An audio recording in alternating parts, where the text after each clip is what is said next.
Hello everyone, আসসালামু আলাইকুম। আমার এই ভিডিওটি যে যেখান থেকে দেখছেন, দেশে দেশের বাইরে থেকে সবাইকে জানাই আন্তরিক শুভেচ্ছা অভিনন্দন। তো আমি কয়েকদিন আগে একটা ভিডিও লাইভের মাধ্যমে দিয়েছিলাম। সেই ভিডিওটা হচ্ছে গিয়ে এখানে যে আপনার ডুয়েল চৌকাটটা, তো ডুয়েল চৌকাটটা আমরা হচ্ছে গিয়ে একটু আপডেট করার চেষ্টা করছি। তো আপডেটটা কি সেটা হচ্ছে কি আপনাদেরকে বুঝি। তো বাট উপরে যে আপনার যেই কার্ডটা, এই কার্ডটা কিন্তু ডিরেক্ট আপনার এখান থেকে এখানে কিন্তু ডিরেক্ট দেওয়া হয়েছে এবং মিডলে কিন্তু আপনার যে চৌকাটটা যে আপনার ই থাকে, এখানে আমরা হচ্ছে গিয়ে যদি সিঙ্গেল চৌকাট দিতাম তাহলে দুইটা চৌকাট বাট একত্রিত হতো।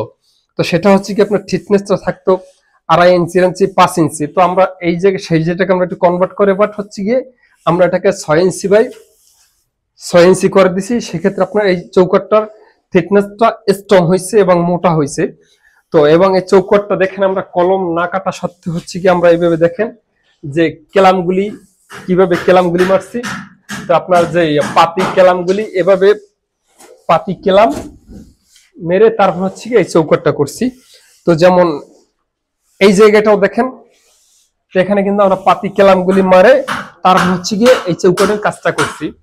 তো এবং বিষয়টা হচ্ছে গিয়ে আমাদের এই চৌকাটটা কিন্তু আপনার হচ্ছে গিয়ে যে ওকান কাঠের, তো ওকান কাঠের চৌকাট বিদেশ, সেজন্য কিন্তু এখানে যে নকশার ডিজাইনটা করা গেছে। এবং এখানে কিন্তু আবার নাইজেরিয়ান কাঠের যদি করতে যেতাম, তো নাইজেরিয়ান কাঠে কিন্তু তখন কিন্তু এই নকশার কাজটা করা যায় না, সেটা কিন্তু তখন সিলি ফাটা দেয়, তখন কিন্তু আপনার বানিশের ক্ষেত্রে সেটা কিন্তু অ্যাডজাস্ট হয় না। এটা হচ্ছে ওকান কাঠ, সেজন্য হচ্ছে গিয়ে এই আপনার নকশাটা হয়েছে। তো আশা করি এইবারই সম্পূর্ণ ভিডিও পেতে আমার ফেসবুক পেজের সাথেই দেখবেন, যে ইউটিউব চ্যানেল দেখবেন অবশ্যই ইউটিউব চ্যানেলটা সাবস্ক্রাইব করবেন। ভিডিওটি দেখার জন্য আপনাকে অসংখ্য ধন্যবাদ। খোদা হাফেজ।